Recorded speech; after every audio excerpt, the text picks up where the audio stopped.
Work until you no longer have to introduce yourself. यानी कि तब तक आपको काम करते रहना है जब तक एक ऐसा दिन या एक ऐसा क्षण ना आ जाए कि आप किसी से भी अगर मिल रहे हैं तो आपको खुद को अपना परिचय देने की ज़रूरत नहीं पड़ रही है। बात को आई थिंक आप समझ पा रहे हैं कि आपको इतना सफल होना है कि जब तक एक ऐसा दिन ना आ जाए कि आपका परिचय आपको देना ना पड़े, सब लोग आपको आपकी सफलता की वजह से जानते हों। और ऐसी सफलता तभी आ सकती है जब आप डेली, रेगुलर, निरंतर मेहनत करते रहेंगे। तो इसलिए रेगुलर मेहनत करते रहें और ऐसे दिन तक, जब तक आप इस दिन तक ना पहुंच जाएं कि आपको अपना परिचय खुद से ना देना पड़े, तब तक मेहनत करते रहें। तो चलिए, हेलो एवरीवन, वेलकम टू ओकुल इंडिया के सबसे अफोर्डेबल लर्निंग प्लेटफॉर्म में आप सभी लोगों का एक बार फिर से बहुत बहुत स्वागत है। 12 अगस्त 2024 मंडे यानी सोमवार का दिन, और इंडियन एक्सप्रेस न्यूज़ एनालिसिस की आईना सीरीज़ लेकर मैं शांतनु सनवाल एक बार फिर से आपके सामने हाजिर हूँ। तो चलिए शुरू करते हैं। तो देखिए, ये हमारा आज का न्यूज़पेपर है और आज के न्यूज़पेपर में वैसे 2-3 आर्टिकल्स हैं जो हमें एक्सप्लेन पेज पर देखने हैं। बाकी कुछ बहुत खास तो खैर नहीं है। एक हिंडनबर्ग की एक फिर से एक नई रिपोर्ट आई है, जो एक लास्ट ईयर भी एक रिपोर्ट आई थी, लास्ट ईयर शुरुआत में जनवरी के महीने में, और उसमें भी बताया गया था कि किस तरीके से जो अडानी के स्टॉक्स हैं वो किस तरीके से मैनिपुलेट वगैरह किए गए थे, उसके बारे में उसमें ज़िक्र था। और अभी बेसिकली यहाँ पर ये बताया गया है कि यहाँ पर जो सेबी की चीफ हैं, ठीक है, securities and exchange board of India, उसकी जो चीफ है, चेयरपर्सन है, दैट इज़ माधवी पुरी बुच, और उनके जो पति हैं दैट इज़ धवल बुच, उनका बेसिकली कुछ नेक्सस है अडानी फर्म्स के साथ, कि अडानी के जो ऑफशोर फर्म्स हैं वहाँ पर इनके भी स्टेक्स हैं। लास्ट ईयर आपको याद होगा कि जब हिंडनबर्ग की रिपोर्ट आई थी और ये मामला काफ़ी ज़्यादा चर्चाओं में रहा था, तो उसके बाद ये मामला सुप्रीम कोर्ट तक भी पहुंचा था। सुप्रीम कोर्ट ने इसमें सुओ मोटो कॉग्निजेंस लिया था, स्वतः संज्ञान लिया था, और उसके बाद सेबी को ही इस मामले की जांच सौंपी थी कि क्या ये अडानी के स्टॉक्स का कोई मैनिपुलेशन हुआ है। तो उसकी जांच सौंपी गई थी सेबी को, लेकिन सेबी ने थोड़े टाइम तक कुछ जांच करने की आई थिंक कोशिश की या नहीं की कह नहीं सकते, बट उसके बाद उन्होंने ये कह दिया कि हमारे पास कोई ऐसे सबूत नहीं है जिसके आधार पर हम ये कह सकें कि इस तरीके का कुछ मैनिपुलेशन हुआ है। तो उसके बाद फिर अडानी को जो है वो क्लीन चिट दे दी गई। अब लेकिन यहाँ पर हिंडनबर्ग की जो नई रिपोर्ट आई है ये और ज़्यादा भयानक है, क्योंकि अगर सेबी जो है वो इस पूरे के पूरे इशू में इन्वॉल्व है, तो सेबी आप समझते हैं कि जो हमारे देश का पूरा स्टॉक मार्केट है उसका रेगुलेटर है सेबी। यानी कि उसमें अगर किसी तरीके की कुछ गड़बड़ियां पाई जाती हैं, मतलब वहाँ पर अगर स्टॉक मार्केट में किसी प्रकार का कोई मैनिपुलेशन हो रहा है, कुछ अगर रॉन्ग डूइंग्स हो रही हैं, तो उनको कंट्रोल करना, उनको रेगुलेट करना सेबी का काम है। लेकिन अगर इस तरीके से सेबी अगर इसमें इन्वॉल्व पाया जाता है, ठीक है, जैसा कि हिंडनबर्ग की रिपोर्ट में इशारा किया गया है, आरोप लगाए गए हैं, तो अगर उस तरीके का होता है तो फिर ये एक बड़ा ही, मतलब आप समझ सकते हैं कि जिस व्यक्ति के पास या जिस ऑर्गेनाइजेशन के पास काम है रेगुलेट करने का, अगर वो ही इस तरीके के एक्शंस में शामिल होगा तो फिर क्या ही होगा। ठीक है, तो इसलिए इसको लेकर काफ़ी हंगामा होने की उम्मीद है आने वाले समय में।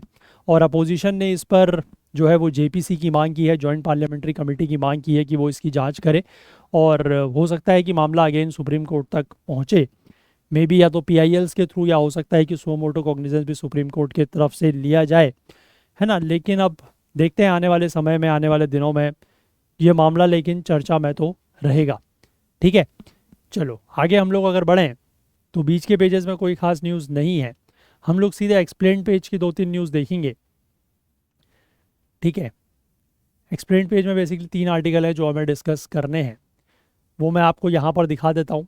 एक ये जापान का मेगा क्वेक एडवाइज़री है, ये मेगा क्वेक एडवाइज़री जापान ने इशू की है, क्या होती है इसके बारे में जानेंगे।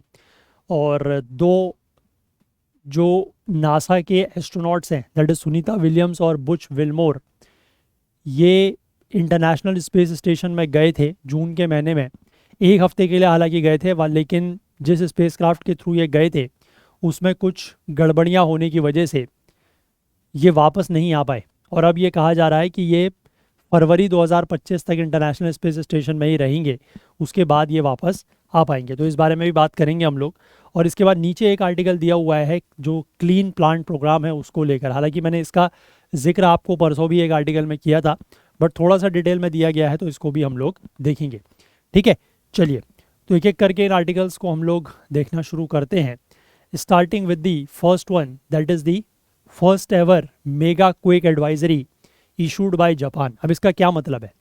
ठीक है, देखो जापान ने पहली बार जो है वो कोई मेगा क्वेक एडवाइजरी इशू की है। अब ये क्या होती है? देखो जापान में थर्सडे के दिन, ठीक है, यानी कि आज से आप लगभग कह सकते हैं 3 से 4 दिन पहले, जो सदर्न जापान है, जो दक्षिणी जापान का हिस्सा है, वहाँ पर लगभग 7.1 तीव्रता का 7.1 मैग्नीट्यूड का अर्थक्वेक आया। और उसके बाद जो वहाँ की मेट्रोलॉजिकल एजेंसी है उसने पहली बार मेगा क्वेक एडवाइजरी, ठीक है, मेगा क्वेक तो आप समझते ही हैं, अर्थक्वेक से वर्ड आया है, और मेगा क्वेक का मतलब क्या है? मेगा मतलब बहुत बड़ा, ठीक है, मतलब जिसकी इंटेंसिटी बहुत ज़्यादा है, तो उस तरीके के मेगा क्वेक एडवाइजरी यहाँ पर पहली बार जारी की गई है। अब इस वार्निंग में ये कहा गया है कि there is a higher than normal likelihood of strong shaking and large tsunamis on the Nankai trough. ठीक है, कि एक रीजन है, अभी मैं आपको पूरा वो दिखाऊंगा अभी कहाँ पर है, क्या है।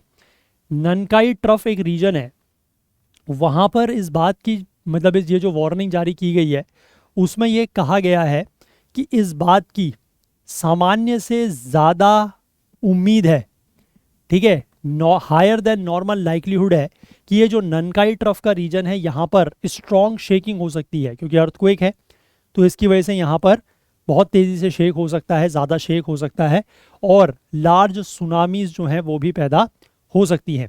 अब ये ननकाई ट्रफ बेसिकली एक सबडक्शन जोन है, ठीक है। सबडक्शन जोन, आई होप आप लोगों ने ज्योग्राफी में जब आप प्लेट टेक्टोनिक्स पढ़ते हैं, अगर आप लोगों ने एनसीईआरटी भी पढ़ी हो क्लास 11th की, फंडामेंटल्स ऑफ फिजिकल ज्योग्राफी, तो वहाँ पर भी आई थिंक चैप्टर नंबर 4 है, ठीक है, जहाँ पर आप लोग ये प्लेट टेक्टोनिक्स वगैरह के बारे में पढ़ते हैं। तो उसमें एक सबडक्शन जोन होता है। सबडक्शन जोन बेसिकली क्या होता है कि एक ऐसा रीजन जहाँ पर दो जो टेक्टोनिक प्लेट्स हैं, है ना, वो आपस में क्या करती हैं? टकराती हैं। टेक्टोनिक प्लेट्स तो हर जगह ही टेक्टोनिक प्लेट्स का मूवमेंट होता है, और जहाँ पर वो टेक्टोनिक प्लेट्स आपस में टकराती हैं और जो भारी वाली प्लेट है, ठीक है, उन दोनों में से जो भारी वाली प्लेट है वो नीचे चली जाती है ना, और जो हल्की प्लेट है वो उसके ऊपर रह जाती है, ठीक है ना। तो ऐसा जहाँ पर होता है that is known as a subduction zone. और ये जो ननकाई ट्रफ है वो भी एक इसी तरीके का सबडक्शन जोन है। ये बेसिकली जापान का जो साउथ वेस्ट, ठीक है, जापान में बेसिकली जो पैसिफिक ओशन या ये पैसिफिक कोस्ट लगता है, इसका जो साउथ वेस्ट वाला पोर्शन है, ठीक है, साउथ वेस्ट वाले पोर्शन में यहाँ पर बेसिकली आपको ये देखने को मिलेगा, ठीक है।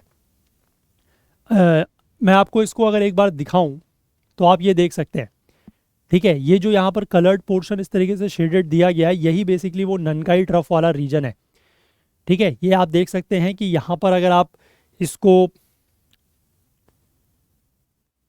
ये बेसिकली आपका जो है ये पैसिफिक ओशन हो गया, है ना, और ये पैसिफिक ओशन हो गया, और इसी का जो ये वाला पोर्शन है दिस इज़ योर ननकाई ट्रफ का रीजन, ठीक है।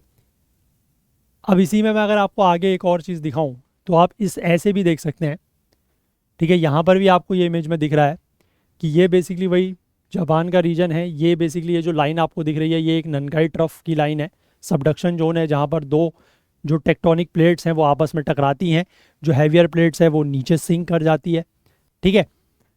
और ये जो यहाँ पर कलर्ड रीजन्स दिए गए हैं ये वो रीजन्स हैं जिनके लिए मेगा थ्रस्ट अर्थक्वेक का अटेंशन इशू किया गया है कि इन रीजन्स पर अगर यहाँ पर मेगा क्वेक आता है तो इन रीजन्स में उसको एक्सपीरियंस किया जा सकता है, ठीक है। यहाँ तक आई होप आप बात को समझे। चलो इसके बाद आगे क्या लिखा है कि however this does not mean that a major earthquake will definitely happen during a specific period. लेकिन वार्निंग वगैरह जारी की गई है, लेकिन इसका मतलब ये नहीं है कि कोई बहुत बड़ा अर्थक्वेक, कि कोई बहुत बड़ा मेजर अर्थक्वेक जो है वो डेफिनेटली किसी स्पेसिफिक पीरियड में यहाँ पर होगा ही होगा, ऐसा नहीं है, ठीक है। अब ये ननकाई ट्रफ क्या है थोड़ा सा तो मैंने आपको बता ही दिया, बाकी और यहाँ पर डिटेल में दिया गया है। तो ननकाई ट्रफ नियरली एक 900 किलोमीटर का, ठीक है, 900 किलोमीटर का लंबा अंडर वाटर सबडक्शन जोन है, जहां पर जो यूरेशियन प्लेट है वो कोलाइड करती है फिलीपीन सी प्लेट के साथ। ठीक है, यूरेशियन प्लेट जो है वो कोलाइड करती है फिलीपीन सी प्लेट के साथ, pushing the latter under the former into the earth mantle. और पुशिंग द लेटर यानी कि जो फिलीपीन सी प्लेट है वो यूरोपियन प्लेट के, यूरेशियन प्लेट के नीचे चली जाती है। ठीक है, यही इन्होंने यहां पर बताया। मैं देखो आपको ये प्लेट वाला भी दिखा देता हूं। अच्छा वो यहाँ, एक मिनट, ये वाला आप देख सकते हैं यहाँ पर। देखिए ये प्लेट्स हैं, यहाँ पर आपको यूरेशियन प्लेट दिख रही है, आई थिंक विजिबल है यूरेशियन प्लेट, और यहाँ पर आपको फिलीपीन प्लेट दिख रही है। ठीक है ना, तो ये जो दो प्लेट्स हैं इनका जो बेसिकली मूवमेंट हो रहा है ना, यूरेशियन प्लेट का और फिलीपीन प्लेट का, क्योंकि इसी रीजन में बेसिकली आपको जापान मिलता है। ठीक है, यहीं पर आपको जापान मिलता है ना, यही वाले रीजन में जो है जापान आपको यहाँ पर मिलता है। ये तो नीचे आपका बेसिकली साउथ चाइना सी वाला रीजन हो गया। आई होप आप समझ पा रहे हैं। ठीक है, ये साउथ चाइना सी वाला रीजन हो गया पूरा, ये इंडोनेशिया वगैरह है। ठीक है, इसके बाद यहाँ से आप ऊपर बढ़ेंगे तो ये जो रीजन है ये आपका जापान वाला रीजन है। अब यहाँ पर जो ये फिलीपीन प्लेट और यूरेशियन प्लेट है इनका आपस में कोलिजन हो रहा है। फिलीपीन प्लेट जो है वो यूरेशियन प्लेट के नीचे जा रही है, तो वहीं पर ये सबडक्शन जोन बन रहा है। ठीक है, that is known as Nankai trough. I hope समझ पाए बात। अब यहां पर आगे क्या लिखा है, this accumulates tectonic stress which can cause a mega quake and earthquake with a magnitude larger than 8। अब ऑब्वियसली बात है कि अगर प्लेट्स आपस में टकरा रही हैं और एक प्लेट दूसरी प्लेट के अगर नीचे सबडक्ट कर रही है तो उस वजह से क्या होगा कि वहाँ पर टेक्टोनिक प्लेट्स में स्ट्रेस जनरेट होगी, और स्ट्रेस जनरेट होगी तो ऑब्वियसली बात है कि जो एनर्जी है वो रिलीज होगी in the form of earthquake. और यहाँ पर वो अर्थक्वेक भी नहीं है, बल्कि यहाँ पर वो बताया गया है मेगा क्वेक, यानी कि एक ऐसा अर्थक्वेक, एक ऐसा भूकंप जिसका जो मैग्नीट्यूड है, जिसकी जो तीव्रता है वो 8 से ज़्यादा है, इट इज़ हायर देन 8। ठीक है, अब यहाँ पर ये जो ट्रफ है यानी कि ननकाई ट्रफ की बात कर रहे हैं, हैज़ प्रोड्यूस्ड लार्ज अर्थक्वेक्स रफली एवरी 100 to 150 ईयर्स। यानी कि ये जो ट्रफ है यहाँ पर हर 100 से 150 साल में बहुत बड़े बड़े अर्थक्वेक्स आए हैं। ऐसा एक जर्नल है दैट इज़ नेचर, उसमें एक स्टडी पब्लिश हुई है 2023 में, that is high probability of successive earthquakes, successive occurrence of Nankai mega thrust earthquakes. ठीक है, अब ये जो ट्रेमर्स है, देखो इसको लेकर भी एक इंपॉर्टेंट बात है, इसका एक इंपॉर्टेंट फीचर है, और वो ये है जो ये ट्रेमर्स या जो ये झटके महसूस होते हैं ये यूजुअली पेयर्स में आते हैं, है ना, मतलब सिंगल नहीं होता, यूजुअली पेयर्स में आते हैं। और जो सेकंड वन है that rupturing in the subsequent 2 years, यानी कि एक झटका अभी आया और अगला झटका जो है वो लगभग मतलब इस तरीके का, इतने इंटेंसिटी का जो है वो 2 साल के बाद आता है। ठीक है, यहाँ पर इन्होंने बताया है कि इस तरीके के जो मोस्ट रिसेंट ट्विन अर्थक्वेक्स आए थे वो 1944 और 1946 में आए थे, यानी कि आप कह सकते हैं कि लगभग 80 साल के आसपास हो चुके हैं। ठीक, अब यहाँ पर जो ये थर्सडे के दिन 7.1 अर्थ मैग्नीट्यूड का जो अर्थक्वेक आया ऑन और नियर दी ननकाई ट्रफ, है ना, यूनाइटेड स्टेट्स जियोलॉजिकल सर्वे के अनुसार, as a result the experts worry that the next tremor along the trough could be devastating. तो उनका यही मानना है एक्सपर्ट्स का, ये सारी चीज़ों को देखते समझते हुए, कि जो अगले यहाँ पर झटके आएंगे अलोंग दिस ट्रफ ये बहुत ज़्यादा नुकसानदायक होंगे, ये यहाँ पर मेगा क्वेक हो सकता है। ठीक है, अब what can the next when can the next mega quake along the Nankai trough occur. अब ये ननकाई ट्रफ के अलोंग अगला मेगा क्वेक या 8 मैग्नीट्यूड से ज़्यादा का क्वेक कब आ सकता है, तो उसको लेकर ये लिखा है कि जनवरी 2022 में जापान के जो अर्थक्वेक रिसर्च कमेटी है उसने ये कहा था कि अगला जो 8 से 9 मैग्नीट्यूड का अर्थक्वेक आ सकता है इस ट्रफ के अलोंग, उसकी 70% प्रोबेबिलिटी है कि वो अगले 30 सालों में आ सकता है। ठीक है, ऐसा वहाँ की अर्थक्वेक रिसर्च कमेटी ने बताया था। और इस तरीके का जो मेगा क्वेक है इससे ट्रेमर्स देखने को मिल सकते हैं टू एरियाज़ फ्रॉम सेंट्रल शिजाओका, जो कि लगभग 150 किलोमीटर साउथ ऑफ टोक्यो है, वहाँ से लेकर साउथ वेस्टर्न मियाजाकी तक। बेसिकली जो ये रीजन यहाँ पर आपको अगर दिख रहा है, मियाजाकी शिजाओका आपको यहाँ पर दिख रहा है। ठीक है, ये शिजाओका आपको दिख रहा है, और मियाज़ाकी जो है वो वहाँ तक ये चीज़ें हो सकती हैं। मतलब आप अगर यहाँ से भी इसको देखें, ठीक है, तो मतलब लगभग ये जो रीजन यहाँ पर कलर्ड का दिख रहा है ना, इसी का आप एक तरीके से ये कह सकते हैं कि जो नॉर्दर्न और जो सदर्न साइड है, या जो नॉर्दर्न और सदर्न बाउंड्री एक्सटेंड है, वहाँ तक ये चीज़ फैल सकती है। मतलब शिजाओका से लेकर यहाँ पर कहीं पर जो है वो मियाज़ाकी आपको देखने को मिलेगा, उस रीजन तक ट्रेमर जो है वो फैल सकते हैं। ठीक है, मतलब एक्सपीरियंस किए जा सकते हैं। और यहाँ पर यह भी लिखा है कि tsunami waves of up to 98 feet may reach Japan specific coast within minutes after the quake. यानी कि अगर इस तरीके का कोई भूकंप आता है तो उसके कुछ ही मिनटों के अंदर यहाँ पर 98 फीट तक की सुनामी वेव्स जनरेट हो सकती हैं। मतलब जापान के कोस्ट तक पहुँच सकती हैं 98 फीट। आप इसको मतलब समझ भी नहीं सकते ये कितनी बड़ी है। 98 फीट इज अप्रॉक्सीमेटली, आप ये मान के चलिए कि 30 मीटर से ऊंची।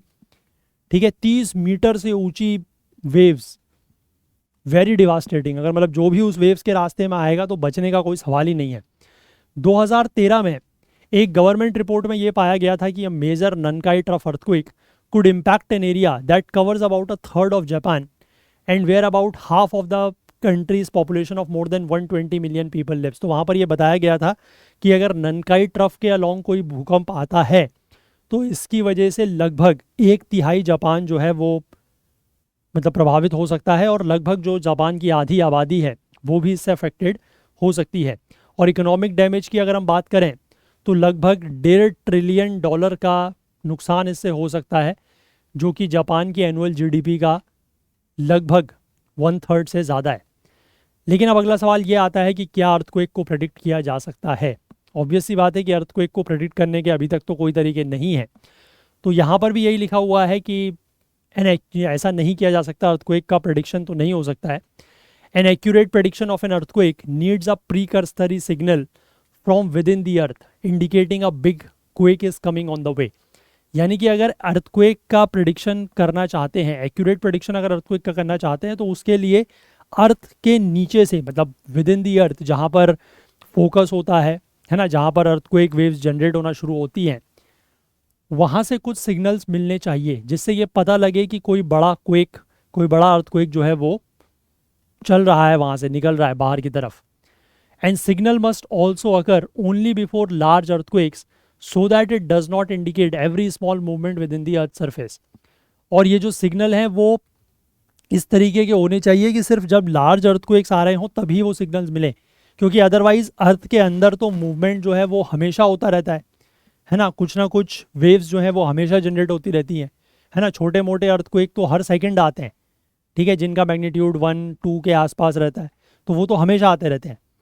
तो इसलिए ऐसा ना हो कि हर छोटे छोटे मूवमेंट्स का या हर छोटे छोटे जो भी वेव्स जनरेट हो रही हैं, जो भी डिस्टर्बेंसेस हो रहे हैं, उनका सिग्नल मिले। कोई बड़ा अगर अर्थक्वेक आने वाला है या कोई अगर बड़ा मूवमेंट हो रहा है, ठीक है, कुछ बड़ी अगर एनर्जी जनरेट हो रही है, कुछ वेव्स उसकी वजह से जनरेट हो रही हैं, तो उसका मूवमेंट मिलना चाहिए। लेकिन अभी ये बताया गया है कि कोई भी ऐसा इक्विपमेंट नहीं है जो इस तरीके के प्रीकर्सर्स को या जो इस तरीके के इंडिकेशंस को जो है वो ढूंढ सके। तो इसलिए अर्थक्वेक को प्रेडिक्ट करना is not possible at all.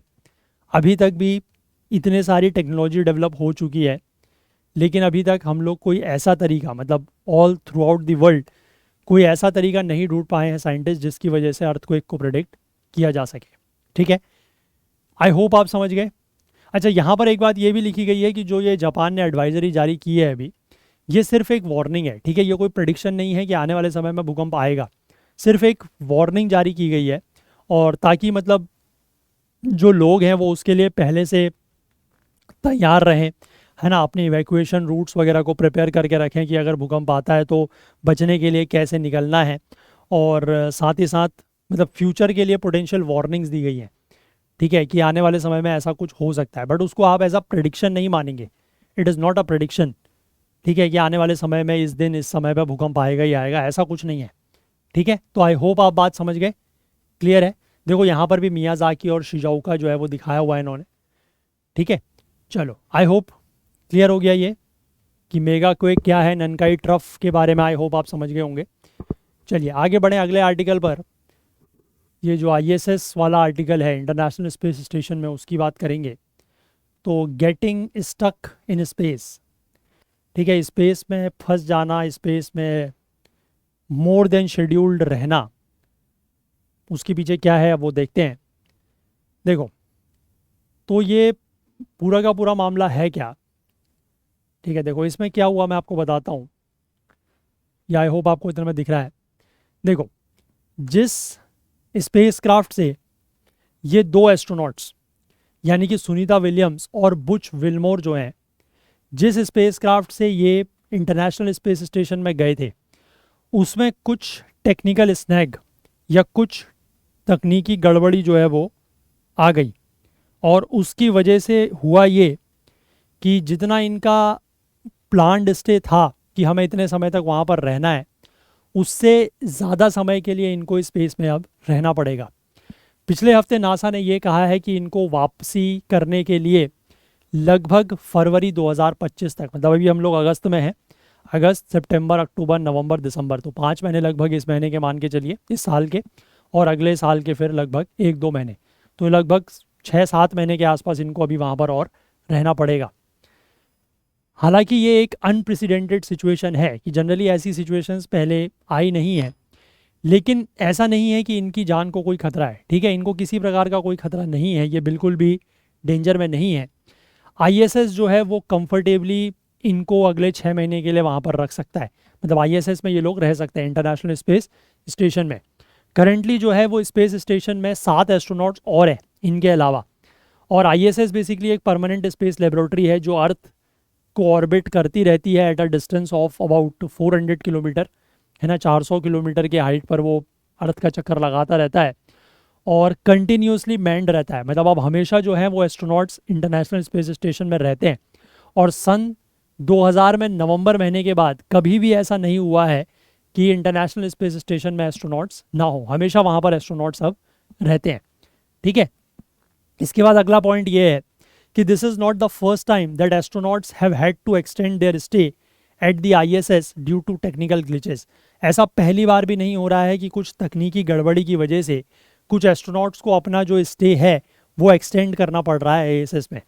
हालांकि विलियम्स और विल्मोर जो है, यानी कि सुनीता विलियम्स और बुच विल्मोर, इनको अपना जो अनशेड्यूल्ड स्टे है वो सबसे लंबा रहेगा, मतलब और लोगों का भी ऐसा रहा है कि जितने टाइम के लिए वो प्लान करके गए थे थोड़ा ज़्यादा उनको रहना पड़ा किसी तकनीकी गड़बड़ी की वजह से, लेकिन वो जो एक्सटेंडेड पीरियड था वो इतना ज़्यादा नहीं था जितना इनका है, ठीक है। इनका जो एक्सटेंडेड पीरियड है वो सबसे लंबा रहेगा।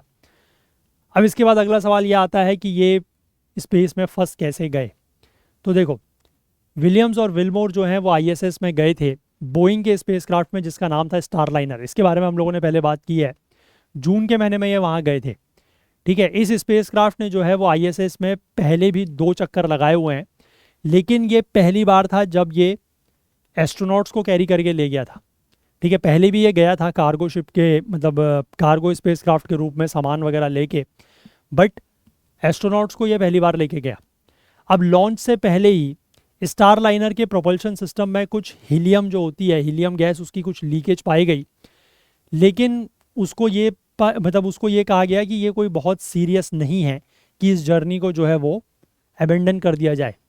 तो जर्नी को इन्होंने इसलिए कंटिन्यू रखा, और फिर उसके बाद रास्ते में भी इसमें इस तरीके के 2 सिमिलर लीक्स और पाए गए, लेकिन ये फिर भी बिना किसी तकलीफ़ के, बिना किसी ट्रबल के ये अपने डेस्टिनेशन यानी कि इंटरनेशनल स्पेस स्टेशन तक पहुंच गया, ठीक है। यहाँ तक बात समझे।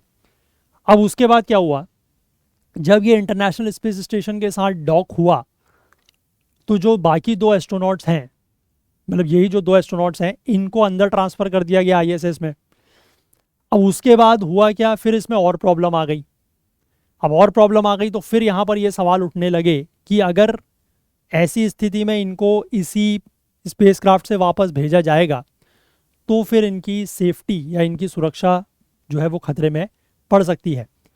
तो इनको वैसे सिर्फ भेजा गया था 1 हफ्ते के लिए, ठीक है, जून के महीने में गए थे, 1 हफ्ते के लिए भेजा गया था, लेकिन अब आप समझ सकते हैं कि वापसी के लिए व्हीकल नहीं मिल रहा है, वापसी के लिए गाड़ी नहीं मिल रही है, तो अब इनको यहाँ पर फरवरी के महीने तक रुकना पड़ेगा।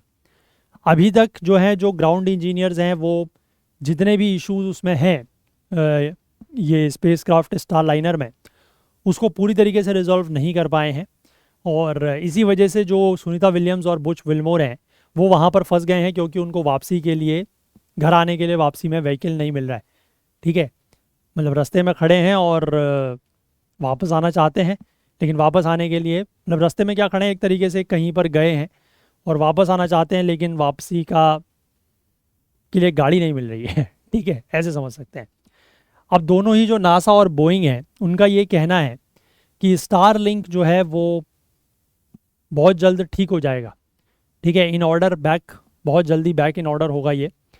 And if that does not happen, और अगर ऐसा नहीं होता है, तो the earliest that the astronaut can return to earth would be in February 2025 in another vehicle that is set to travel to the ISS in September. मतलब अब ये है कि वो उसको सही करने की कोशिश कर रहे हैं। अगर सही हो जाता है तो फिर वो जल्दी भी वापस आ सकते हैं, लेकिन अगर ऐसा नहीं होता तो उस स्थिति में ये कहा गया है कि ये फिर फरवरी 2025 तक इनको वहाँ पर रुकना पड़ेगा, क्योंकि एक और व्हीकल जो है वो ISS में जाने वाला है अभी सितंबर के महीने में। और ये जो स्पेसक्राफ्ट है, this is operated by SpaceX, ये 4 एस्ट्रोनॉट्स जो है वो ISS को लेके जाएगा। ISS में 4 एस्ट्रोनॉट्स को लेके जाएगा और फिर उनको फरवरी में वापस लेके आएगा। लेकिन अगर विलियम्स और विल्मोर को भी इसी के थ्रू वापस लाना होगा, तो फिर ये स्पेस एक्स का जो स्पेसक्राफ्ट है ये सितंबर के महीने में जब जाएगा तो सिर्फ 2 ही एस्ट्रोनॉट्स को लेके जाएगा, क्योंकि वापसी में फिर वहाँ से भी 2 लेगा तो 4 हो जाएंगे। ठीक है, अब can the ISS accommodate them. अब अगला सवाल ये आता है कि वहाँ पर मैंने आपको पहले ही बताया कि 7 एस्ट्रोनॉट्स तो पहले ही हैं, 2 ये और चले गए। ठीक है, 7 लोग तो घर में पहले ही थे, 2 मेहमान और आ गए। अब इतने सारे लोग वहाँ पर रह सकते हैं या नहीं रह सकते हैं? तो इसको लेकर ये लिखा गया है कि हाल ही के वर्षों में, इन रिसेंट ईयर्स, ISS जो लगभग पिछले 25 सालों से ऑपरेशनल है, वो एज यूजुअल एक समय पे 7 एस्ट्रोनॉट्स को होस्ट करता है usually.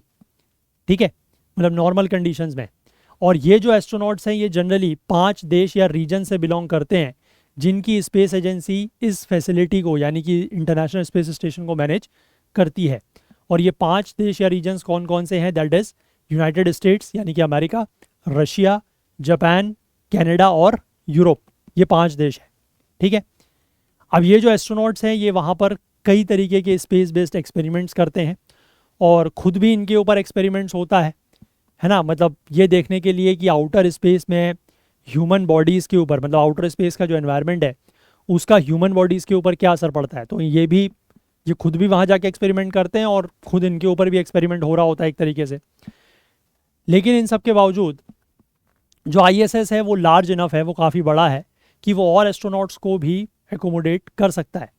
The number increases when the new team comes to take over और when astronauts arrive for short visits like William and Wilmore did.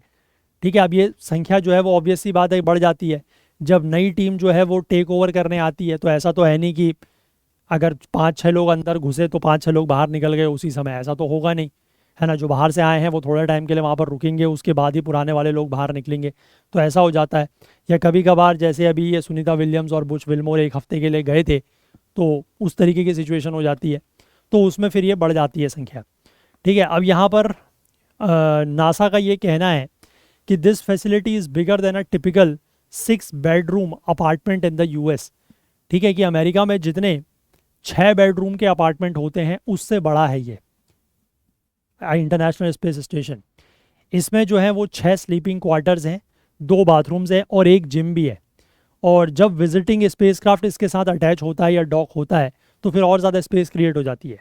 ठीक है, अब कार्गो शिप्स जो हैं, अगर हम कार्गो शिप्स की बात करें, यानी कि ऐसे शिप्स जो सामान लेके जाते हैं। ठीक है, कार्गो शिप्स देखो रूटीनली अपनी ट्रिप्स करते हैं टू दी ISS, जो असेंशियल सप्लाइज है और उसको लेके जाते हैं, मेंटेनेंस रिक्वायरमेंट्स के लिए वो जाते रहते हैं। और वापसी में वो क्या करते हैं कि जो भी इंटरनेशनल स्पेस स्टेशन में जो कचरा प्रोड्यूस हुआ है, क्योंकि जो भी लोग वहाँ पर रह रहे हैं वो ऑब्वियस सी बात है कि वो जो भी खाने पीने का सामान यूज़ कर रहे होंगे, तो उसका जो कचरा होगा वो ये सब वापस लेके आता है और उसको वो स्पेस में ही डिस्पोज कर देता है आते वक्त। ठीक है, धरती तक लेके नहीं आता, उसको स्पेस में ही डिस्पोज कर देता है, क्योंकि स्पेस में पता है कि जैसे ही वो अर्थ के एटमॉस्फेयर में चीज़ें एंटर करेंगी तो फ्रिक्शन की वजह से वो सब जल जाएंगी, तो इसलिए वो धरती पर कचरा लेके नहीं आते। ठीक है। इनफैक्ट एक इस तरीके का कार्गो स्पेसक्राफ्ट था जिसका नाम था सिग्नस, जिसको एक प्राइवेट एरोस्पेस और डिफेंस फर्म नॉर्थरोप ग्रुमेन जो है वो ऑपरेट करता था। ये आईएसएस के साथ डॉक हुआ था पिछले हफ्ते। It carried more than 3,700 kg of cargo which is currently being unpacked by the astronauts on board. यानी कि इतना सामान जो है ये लेके गया था और उसका इस्तेमाल अभी वहाँ पर जो एस्ट्रोनॉट्स हैं वो कर रहे हैं।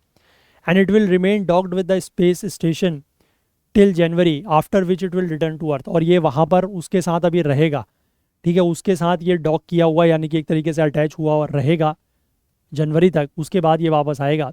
और as many as 8 spacecraft can simultaneously dock themselves with the ISS. ये भी एक इंपॉर्टेंट पॉइंट है कि एक बार में लगभग कम से कम, मतलब आप कह सकते हैं ज़्यादा से ज़्यादा, सॉरी नॉट कम से कम, ज़्यादा से ज़्यादा, एज मैनी एज, ठीक है, एज मैनी एज 8 स्पेसक्राफ्ट जो है वो साइमल्टेनियसली यानी कि एक समय में ज़्यादा से ज़्यादा 8 स्पेसक्राफ्ट जो हैं वो आईएसएस के साथ अटैच हो सकते हैं या डॉक कर सकते हैं।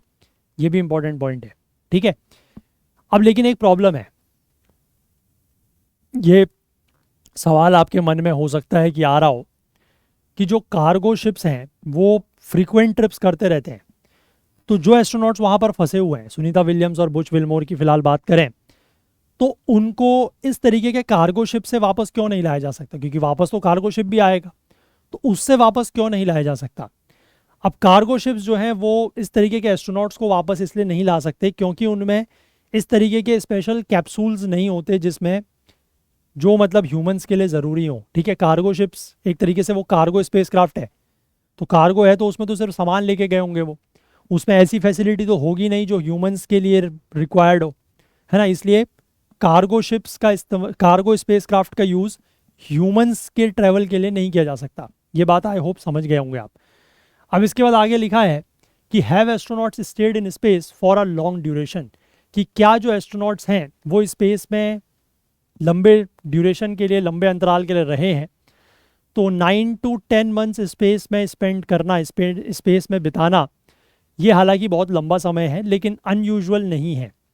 कई सारे एस्ट्रोनॉट्स जो हैं वो इससे भी ज़्यादा लंबे समय तक रहे हैं। जैसे यहाँ पर अभी एक करंट रिकॉर्ड बताया गया है कि सबसे ज़्यादा समय तक स्पेस में रहने का रिकॉर्ड एक रशियन कॉस्मोनॉट के पास है। मैंने आपको पहले भी बताया है कि जैसे बाकी देश जो हैं वो एस्ट्रोनॉट्स कहते हैं, ठीक है, वैसे रशियन की जो स्पेस एजेंसी है वो इनको कॉस्मोनॉट कहती है। तो रशिया के जो कॉस्मोनॉट है दैट इज़ वैलेरी पोलियाकोव, इनके पास अभी ये रिकॉर्ड है कि इन्होंने 438 दिन, ठीक है, मीर स्पेस स्टेशन में बिताए थे जनवरी 1994 से लेकर मार्च 1995 के बीच में।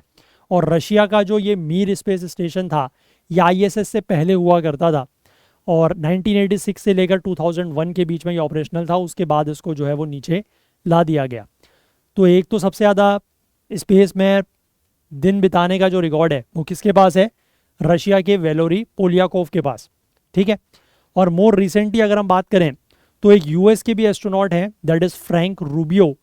इन्होंने आईएसएस में 371 दिन बिताए हैं। कब से कब के बीच में बिताए गए हैं? सितंबर 2022 से लेकर सितंबर 2023 के बीच में।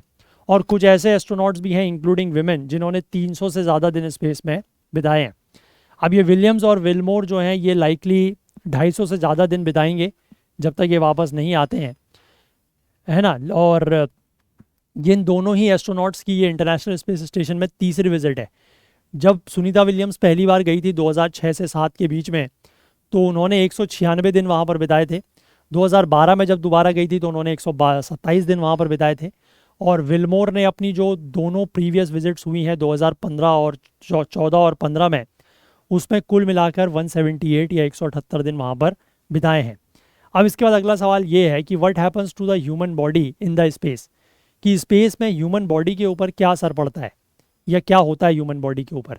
तो देखो, नासा जो है वो अपने एस्ट्रोनॉट्स को डिप्लॉय कर रहा है एक्सटेंडेड स्टे मिशंस के लिए ताकि उनके बॉडीज़ के ऊपर क्या असर पड़ रहा है उसको स्टडी कर सके। US astronauts flying to the ISS can now volunteer to be a part of such experiments. और नासा के जो ऐसे वॉलंटियर्स, मतलब यूएस के जो ऐसे एस्ट्रोनॉट्स हैं जो आईएसएस में जाते हैं, वो अब इस तरीके के एक्सपेरिमेंट्स के लिए वॉलंटियर भी कर सकते हैं। कि मतलब वो चाहते हैं कि अगर इस तरीके के एक्सपेरिमेंट्स का पार्ट होना तो वो अपनी इच्छा जाहिर भी कर सकते हैं। नासा जो है वो एक प्रोग्राम रन कर रहा है to study the impacts of short यानी कि up to 3.5 months, routine up to 8 months और extended stage more than 8 months of astronauts in space. ठीक है कि एस्ट्रोनॉट्स के ऊपर अलग अलग समय में अगर शॉर्ट ड्यूरेशन का स्टे है, रूटीन स्टे है या लॉन्ग स्टे है तो उसमें क्या क्या असर पड़ता है। अब पास्ट की स्टडीज़ में ये पाया गया है कि बोन डेंसिटी और मसल क्वालिटी डिटोरिएट होती है faster in space than on earth. ठीक है, स्पेस में क्या होता है कि जो बोन डेंसिटी है वो और जो मसल की क्वालिटी है इसमें तेज़ी से गिरावट आती है as compare to that on earth. अब वहाँ पर ग्रेविटी भी बहुत कम होती है स्पेस में, तो ग्रेविटी कम होने की वजह से जो ब्रेन फ्लूइड्स हैं उसके ऊपर भी असर पड़ता है, और अगर बहुत लंबे समय तक कोई रहता है तो उसका जो ब्रेन स्ट्रक्चर है वो भी बदल सकता है। और एक्सटेंडेड स्टेज जो है उसकी वजह से रिस्क ऑफ हार्ट डिजीज़ यानी कि हार्ट डिजीज़ का खतरा जो है वो भी बढ़ता है, और कई सारे और इम्पैक्ट्स जो हैं वो भी नोटिस किए गए हैं। The ongoing program would help in better understanding of these changes. अभी जो ये प्रोग्राम चल रहा है वो इन चेंजेस को और बेहतर तरीके से समझने में मदद करेगा, और इसी रीजंस की वजह से जो एस्ट्रोनॉट्स अबोर्ड हैं the ISS spend almost 2 hours every day in the gym doing a range of physical exercise. और इन्हीं खतरों की वजह से जो वहाँ पर एस्ट्रोनॉट्स रहते हैं ISS में जितने भी समय के लिए, वो लगभग एक दिन का 2 घंटे जिम में बिताते हैं। ठीक है, कई तरीके के एक्सरसाइजेस वगैरह करते हैं क्योंकि वहाँ पर इस तरीके के बॉडी के ऊपर इम्पैक्ट बहुत ज़्यादा है। ठीक है, तो आई होप बात समझ गए आप। ये पूरा का पूरा आर्टिकल भी, इसको भी आप साइंस एंड टेक में ही लेंगे। ठीक है, चलिए एक और आर्टिकल है जो मैंने आपको बताया था क्लीन प्लांट प्रोग्राम वाला, वो भी हम लोग देख लेते हैं।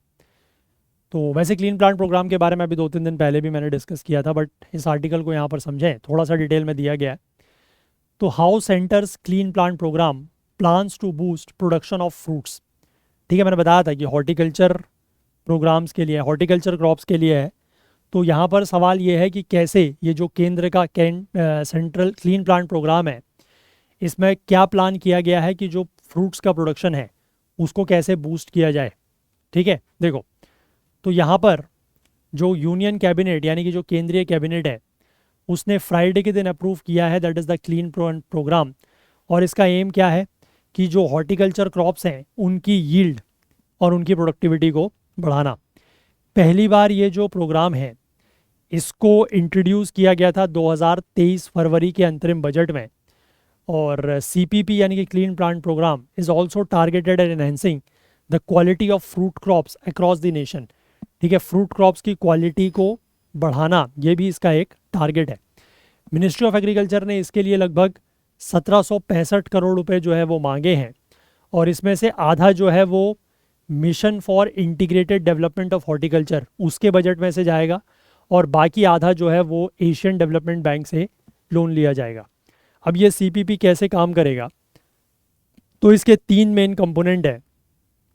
ठीक है, जिसके थ्रू फार्मर्स को मदद की जाएगी कि उनको वायरस फ्री और high quality planting material provide किया जा सके, है ना, in order to increase the crop yield and improve income opportunities. अब ये 3 कंपोनेंट क्या क्या हैं। सबसे पहला तो है 9 क्लीन प्लांट सेंटर्स, इनका डेवलपमेंट। ठीक है, जो कि प्रोवाइड करेंगे डिजीज़ डायग्नोस्टिक्स, कि कोई अगर डिजीज़ वगैरह है क्रॉप में तो उसको डायग्नोस किया जाएगा, उसको ठीक किया जाएगा, उसके थेराप्यूटिक्स, है ना। मदर प्लांट्स को क्रिएट किया जाएगा ताकि उनको नर्सरीज़ में भेजा जा सके। मदर प्लांट्स बेसिकली इस तरीके के प्लांट्स होते हैं जो एक मेन प्लांट होता है जिसके थ्रू फिर कटिंग वगैरह कर करके आप बाकी जो छोटे छोटे प्लांट्स हैं, डॉटर प्लांट्स, वो बनाते हैं। तो मदर प्लांट्स क्रिएट किए जाएंगे। और quarantine all domestic and imported planting materials intended for commercial propagation and distribution. और जितने भी डोमेस्टिक और इम्पोर्टेड प्लांटिंग मटेरियल्स होंगे उनको क्वारंटीन किया जाएगा। ठीक है, जिनका यूज़ कॉमर्शियल प्रोपोगेशन और डिस्ट्रीब्यूशन के लिए होना है। तो पहला कंपोनेंट तो ये है।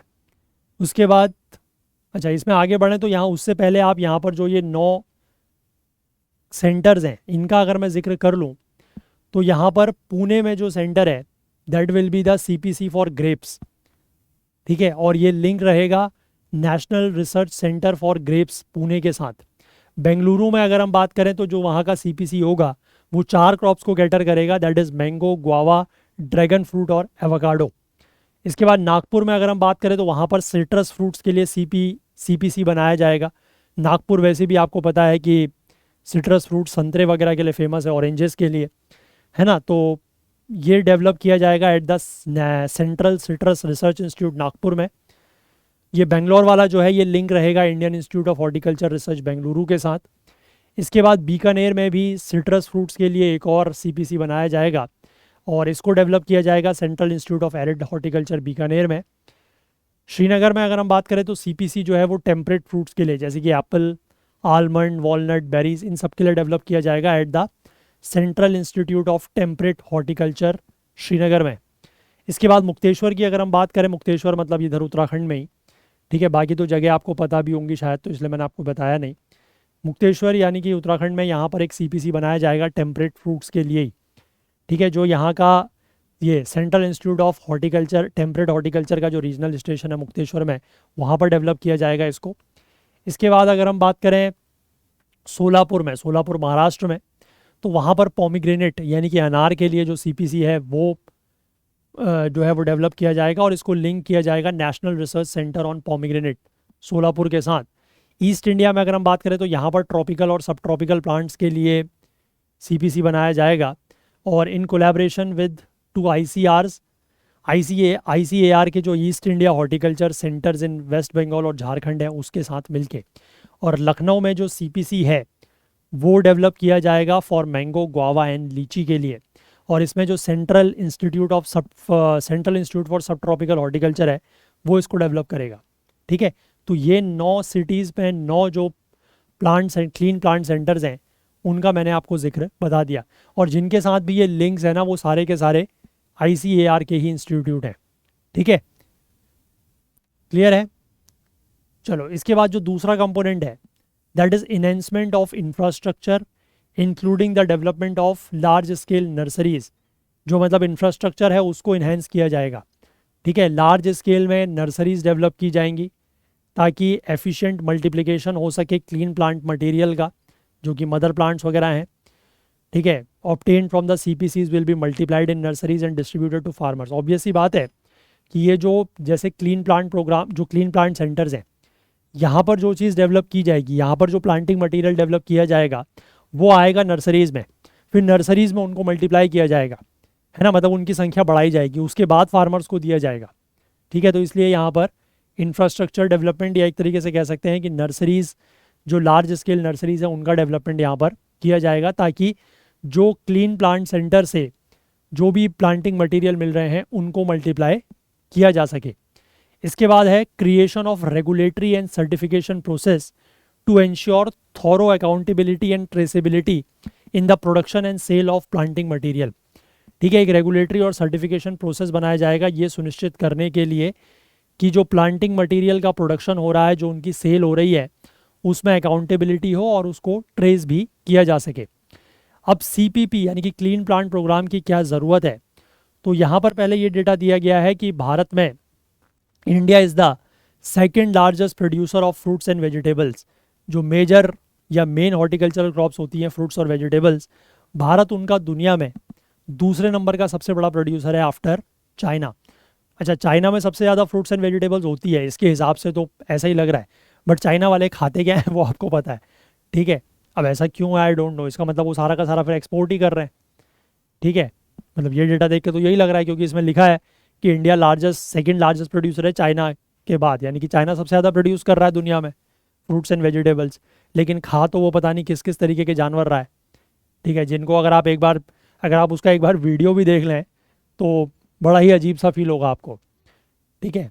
लेकिन इसका मतलब चाइना सब एक्सपोर्ट ही कर रहा है फिर वो। 2013-14 से लेकर 23-24 के बीच में अगर हम बात करें तो हॉर्टिकल्चर क्रॉप्स के अंडर जो एरिया बढ़ा है वो 24 मिलियन हेक्टेयर से बढ़ के 28.63 मिलियन हेक्टेयर हो गया है। और प्रोडक्शन की भी अगर मैं बात करूं तो 277.4 मिलियन मीट्रिक टन से बढ़ के 352 मिलियन मीट्रिक टन हो गया है, ठीक है। दूसरी बात यहाँ पर यह है कि इंडिया जो है वो मेजर इंपोर्टर एंड एक्सपोर्टर भी है फ्रेश फ्रूट्स का, एक्सपोर्ट भी करता है, इंपोर्ट भी करता है। 2023-24 के फाइनेंशियल ईयर की अगर मैं बात करूं तो इंडिया ने एक्सपोर्ट किए हैं fresh fruits worth of 1.15 billion, dollars और इंपोर्ट किए हैं 2.73 बिलियन डॉलर्स के। इसका मतलब आप समझ सकते हैं कि we are net importer of fresh fruits. ठीक है, इस तरीके से स्टेटमेंट बना के क्वेश्चन पूछे जाते हैं कि इंडिया इज़ द, अब जैसे पूछ लिया गया कि India is the net importer of fresh fruits, ठीक है, एक स्टेटमेंट ये दे दी। अब यू डोंट नो कि इस स्टेटमेंट का क्या कंटेक्स्ट है, कहाँ से ये स्टेटमेंट उठा के आसमान से टपक गई। ठीक है, तो आसमान से नहीं टपकी है, क्योंकि ये हॉर्टिकल्चर को लेकर एक प्रोग्राम आया है ना, तो उसमें थोड़ा सा हॉर्टिकल्चर का डेटा तो आपको पता होना चाहिए कि फ्रेश फ्रूट्स की क्या स्थिति है, हम कितना इंपोर्ट कर रहे हैं, कितना एक्सपोर्ट कर रहे हैं। अब एग्जैक्टली वैल्यू आपको नहीं भी याद है तो आप समझ सकते हैं कि हमने 1.15 बिलियन डॉलर का एक्सपोर्ट किया और 2.7 बिलियन टू 2.73 बिलियन का इंपोर्ट किया, तो वी आर नेट इंपोर्टर। ठीक है, शुद्ध हम लोग आयात करने वाले बन गए कि एक्सपोर्ट कम कर रहे हैं, इंपोर्ट ज़्यादा कर रहे हैं, तो नेट इंपोर्टर हो गए हम।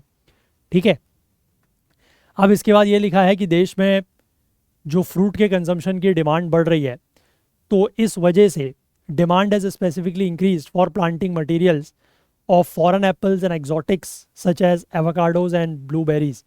तो इसीलिए जो फॉरेन एप्पल्स वगैरह के की जो प्लांटिंग मटेरियल की डिमांड है वो भी बढ़ रही है, और जो इस तरीके के एक्जॉटिक फ्रूट्स होते हैं जैसे कि एवोकाडो या ब्लूबेरी, उनकी भी डिमांड जो है वो, उनके भी प्लांटिंग मटेरियल्स की डिमांड बढ़ रही है। अब एट प्रेजेंट अगर हम बात करें तो इंपोर्टिंग मटेरियल्स की का जो प्रोसेस है, ठीक है, प्लांट्स को, मतलब जो ये प्लांटिंग मटेरियल्स हैं उनको इंपोर्ट करने का जो प्रोसेस है वो बड़ा ही कम्बरसम है, मतलब डिफ़िकल्ट प्रोसेस है, क्योंकि जो इंपोर्टेड प्लांट्स हैं उनको क्वारंटीन में रखना होता है 2 साल तक के लिए।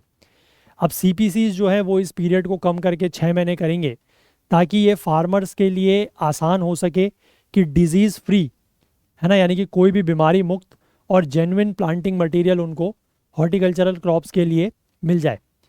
और कंसेप्ट ऑफ सीपीसी, ये जो कंसेप्ट आया है क्लीन प्लांट प्रोग्राम का, ये इस तरीके के प्रोजेक्ट्स कई और देशों में जैसे यूएस, इजराइल, नीदरलैंड्स, वहाँ पर भी ये चलते हैं। तो उसी की इन लाइन या उसी की तर्ज पर आप कह सकते हैं कि यहाँ पर भी ये कंसेप्ट का यूज़ करके क्लीन प्लांट सेंटर्स बनाने की बात की जा रही है। ठीक है, तो आई होप आप ये भी आर्टिकल समझ गए होंगे। ठीक है, क्लियर है, इसमें भी कोई डाउट आई थिंक नहीं है। चलिए, तो यही सारे आर्टिकल्स थे फिर जो आज हमें डिस्कस करने थे, है ना। और मैंने आपको कल परसों ये बताया भी था, और कल मैंने उसी को लेकर एक शॉर्ट भी आई थिंक अपलोड किया है, जिसमें मैंने आपको यही बताया कि कौन से आर्टिकल्स पढ़ने हैं, कौन से आर्टिकल्स नहीं पढ़ने हैं, उसका थोड़ा सा आपको आइडिया होना चाहिए, और वो आइडिया आपको सिलेबस से मिलेगा और प्रीवियस ईयर क्वेश्चन पेपर से मिलेगा। तो इसलिए हमेशा एक प्रीवियस ईयर क्वेश्चन पेपर की कोई बुक वगैरह प्रीवियसली, मतलब जिसमें प्रीवियस ईयर क्वेश्चन पेपर दिए जाते हैं, उसकी कोई बुक आपके पास अगर है तो वेल एंड गुड है, नहीं है तो आप ले लें, मार्केट से परचेज़ कर लें। और सिलेबस की एक हार्ड कॉपी, ठीक है, सिलेबस की एक हार्ड कॉपी आप लोगों के पास होनी चाहिए। ठीक है, आप उसको प्रिंट आउट वगैरह निकाल सकते हैं, तो और उसकी समझ आपको होनी चाहिए।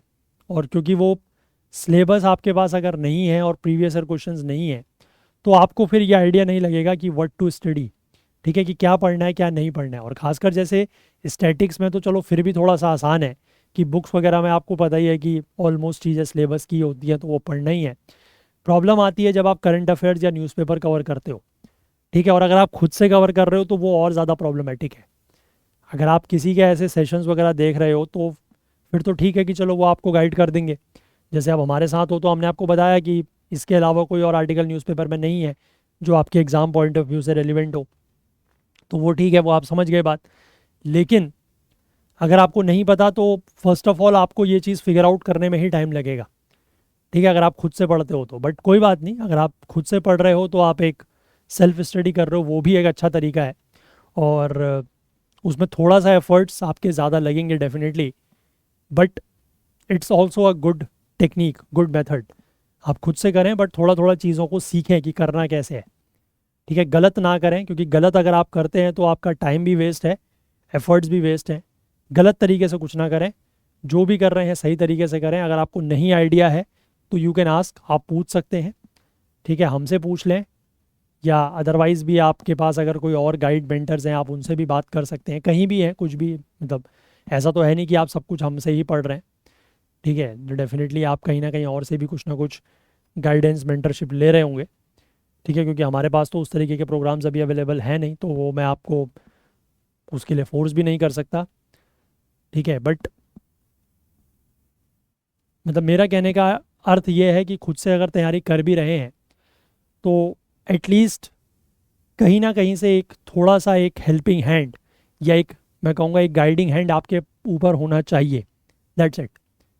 ठीक है, बिल्कुल वेवर्ड या मतलब जिसको क्या कहते हैं, बिल्कुल हैफजर्ड तरीके से काम ना करें कि आपको कुछ भी आइडिया नहीं है और लगे पड़े हुए हैं, कभी ये पढ़ रहे हैं कभी वो पढ़ रहे हैं। ठीक है, आज ये बुक पढ़ रहे हैं, आज वो बुक पढ़ रहे हैं, कल ये मैगज़ीन पढ़ रहे हैं, परसों वो मैगज़ीन पढ़ रहे हैं, उससे काम नहीं होगा। ठीक है, अपनी तैयारी को, अपने प्रिपरेशन को चैनलाइज करके रखें। ठीक है, बहुत ज़्यादा उसको भटकाएं ना, सोर्सेज को लिमिटेड रखें और उस हिसाब से चलें। ठीक है, समय ज़रूर लगेगा एग्ज़ाम में, ऐसा नहीं है कि 2 महीने 4 महीने का काम है। It's a long journey, at least 1.5 to 2 years की जर्नी पूरी मान के चलिए एक सक्सेसफुल अटेम्प्ट के लिए भी। ठीक है, आपने प्रीलिम्स दिया क्लियर हुआ, मेंस दिया क्लियर हुआ, इंटरव्यू दिया क्लियर हुआ, and you get into the merit. और उसमें भी मेरिट लिस्ट में भी आपका नाम जो है वो आपके मतलब जितना आप चाहते थे, एक्सपेक्टेड रैंक जो थी उसके पास तक आया, उसमें भी 2 साल लगेंगे। है ना, एक साइकिल पूरी होने में 2 साल लगेंगे। अगर मान लीजिए आपने सब कुछ किया, तीनों स्टेज क्लियर हुई, नाम मेरिट में आया, लेकिन वो रैंक आपका एक्सपेक्टेड नहीं है, तो फिर उसके बाद you again start the cycle, तो again it will take 2 years. तो ये साइकिल थोड़ा सा लंबी है। ठीक है, साइकिल थोड़ा सा लंबी है। It's not a 100 metre race, 100 metre dash या 100 मीटर रेस नहीं है। ठीक है, ये मैराथन है। तो मैराथन में दौड़ना है, लगातार दौड़ना है और हल्के हल्के दौड़ना है। ठीक है, वो आपने देखा भी होगा कि जैसे 100 मीटर की रेस होती है तो उसमें सब बहुत तेज़ भागते हैं, है ना। अब उतनी ही तेज़ जो 40-42 किलोमीटर की जो मैराथन होती है उसमें नहीं भागा जाता, उसमें सब हल्के हल्के भागते हैं एज़ कंपेरेटिवली। ठीक है, लेकिन लगातार भागते हैं।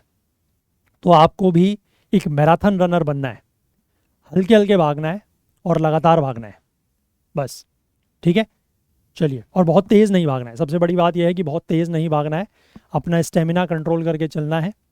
ठीक है, अपना रूटीन फॉलो करते रहना है और लगातार कंटिन्यूसली चलते रहना है। ठीक, चलिए, तो आज की पढ़ाई और आज का ज्ञान दोनों ही हो गया। तो चलिए, सेशन को फ़िलहाल हम लोग आज इतना ही रखते हैं। और जाने से पहले मैं आप लोगों से एक बार फिर से रिक्वेस्ट गुजारिश करना चाहूँगा कि अगर आपको ये सेशंस पसंद आ रहे हैं तो प्लीज़ प्लीज़ मेरी आप लोगों से रिक्वेस्ट है, विनती है, गुजारिश है, और भी कुछ शब्द होते हैं तो वो सब कुछ है कि जो भी लोग इन सेशंस को यूट्यूब पर देख रहे हैं और आपको अगर मदद मिल रही है तो प्लीज़ इस क्यूआर कोड और यूपीआई आईडी का इस्तेमाल ज़रूर करें, सभी लोग करें। और जितना भी आप लोगों से कंट्रीब्यूशन हो सकता है वो प्लीज़ करें। आप लोगों के कंट्रीब्यूशन की, आप लोगों के सपोर्ट की हमें बहुत ज़्यादा ज़रूरत है, क्योंकि आपके सपोर्ट और आपके कंट्रीब्यूशन के वजह से ही ये सेशंस यूट्यूब पर चल पाएंगे और लंबे समय तक चल पाएंगे। तो इसीलिए मैं आप लोगों से रिक्वेस्ट कर रहा हूँ कि प्लीज़ ज़्यादा से ज़्यादा कंट्रीब्यूशन करने की आप सभी लोग कोशिश करें। और बाकी जो लोग मंथली कंपाइल्ड पीडीएफ्स लेना चाहते हैं मंथली, उनके लिए ऑप्शंस हैं। अगर आप अगले साल के मेंस एग्ज़ाम तक फोकस कर रहे हैं तो 680 रुपीज़ में आप 12 महीने का पैसा दे के 16 महीने की पीडीएफ्स ले सकते हैं। अगर आपका फोकस अगले साल प्रीलिम्स एग्ज़ाम पर है तो आप 9 महीने का पैसा दे के 12 महीने की पीडीएफ्स ले सकते हैं, 3 month free at only 510 rupees. अगर आप 8 महीने की पीडीएफ्स लेना चाहें तो 6 महीने का पैसा दे के 2 मंथ एक्स्ट्रा ले सकते हैं, दैट इज़ एट 345 रुपीज़। और 3 महीने का पैसा दे के, 3 महीने का पैसा दे के 1 महीना फ्री, यानी कि 4 महीने की ले सकते हैं एट ओनली 175 रुपीज़। सारी की सारी पीडीएफ्स जो हैं वो इंग्लिश में है। और अगर आप मंथली लेना चाहें eight less than ₹2 per day तो 59 रुपीज़ में भी आपको पीडीएफ्स दी जा रही हैं मंथली। जून की पीडीएफ्स लॉन्च है, जुलाई के ऊपर काम चल रहा है, थोड़ा सा डिले हो गया, उसके लिए मैं आप लोगों से माफ़ी मांगता हूँ। बहुत जल्द कोशिश कर रहा हूँ मैं कि within this week at least, मतलब एट मैक्स, चलो मैं कहता हूँ एट मैक्स, ज़्यादा से ज़्यादा इस हफ्ते में मैं आपको वो पीडीएफ प्रोवाइड कर दूंगा। तो जिन लोगों ने ऑलरेडी इस तरीके के ये मल्टीपल मंथ्स वालों में एनरोल किया हुआ है तो उनको तो वो ऑलरेडी मिल जाएगी डाउनलोड करने के लिए। और जो लोग अगर मंथली परचेस करना चाहते हैं तो उनके लिए भी बहुत जल्द वो अवेलेबल हो जाएगी। ठीक है, और बाकी आप हमारे ऐप को प्ले स्टोर से ज़रूर डाउनलोड करें। और आपने अगर हमारे किसी भी वीडियो कोर्स में एनरोल किया हुआ है तो आप वीडियोस को डाउनलोड करके ऑफलाइन भी वहाँ से देख सकते हैं। और बाकी हमारे जो आईना सीरीज़ के फुल कोर्सेज़ हैं जिसमें वीडियोस वगैरह भी सब कुछ रहते हैं, अगर आप उसमें एनरोल करना चाहें तो ये भी सारे कोर्सेज़ हमारे पास अवेलेबल हैं। इसी तरीके के कोर्सेज मंथली 3 मंथ 6 मंथ्स के हमारे पास रहते हैं, लास्ट ईयर के भी हैं। और लास्ट ईयर का एक ऑप्शन हम आपको और भी दे रहे हैं कि पूरे 1 साल की, जुलाई 2023 से लेकर जून 2024 यानी कि 12 महीने की कंपाइल्ड PDF नोट्स इंग्लिश में ओनली एट 499 रुपीज़। अगर आप इसमें भी एनरोल करना चाहते हैं तो कर सकते हैं। ये सारे के सारे नोट्स कोर्सेज हमारी वेबसाइट और ऐप पर लिस्टेड आपको मिल जाएंगे। अगर नहीं मिलता है कोई तो ज़्यादा टेंशन परेशान होने की, घबराने की ज़रूरत नहीं है। यहाँ पर जो ये व्हाट्सएप नंबर दिया गया है, ठीक है, 9150449990, इस नंबर पर आप हमसे कांटेक्ट कर लें। हम आपको यहाँ के थ्रू भी सभी लिंक्स वगैरह प्रोवाइड कर देंगे। तो जाने से पहले मेरी ऐप से एक बार फिर से गुजारिश कि प्लीज़ अगर आपको ये सेशंस हेल्पफुल लग रहे हैं तो ज़्यादा से ज़्यादा कंट्रीब्यूट करने की कोशिश करें। तो चलिए, अगर आपको आज का सेशन पसंद आया हो तो लाइक ज़रूर करें, ज़्यादा से ज़्यादा शेयर करें। कोई अगर आपके डाउट्स हैं, कोई क्वेरीज़ हैं, कोई आप अपनी बात, अपने विचार हमारे साथ साझा करना चाहते हैं, शेयर करना चाहते हैं तो कमेंट ज़रूर करें। चैनल को आपने सब्सक्राइब नहीं किया है तो प्लीज़ वो भी करें, अपने फ्रेंड्स वगैरह से भी करवाएं। बेल आइकन प्रेस करना ना भूलें ताकि वीडियोस की नोटिफिकेशन आपको ऑन टाइम मिल सकें। और साथ ही साथ अपना प्यार, अपना सहयोग, सपोर्ट और कंट्रीब्यूशंस हमारे साथ बनाए रखें। हाईलाइटेड आर्टिकल्स आपको करंट अफेयर्स ओकुल टेलीग्राम चैनल पर मिल जाएंगे, जिसका लिंक नीचे डिस्क्रिप्शन में दिया हुआ है, या फिर आप इसको करंट अफेयर्स ओकुल सर्च करके भी ज्वाइन कर सकते हैं, या फिर इस QR कोड को स्कैन करके भी ज्वाइन कर सकते हैं। तो चलिए, आज के लिए इतना ही रखते हैं, बाकी कल को फिर से मिलेंगे इंडियन एक्सप्रेस न्यूज़ एनालिसिस की आईना सीरीज़ के साथ। तब तक के लिए अपना बहुत बहुत ध्यान रखें। Please do take care of yourself. Thank you. Have a nice day. Bye bye.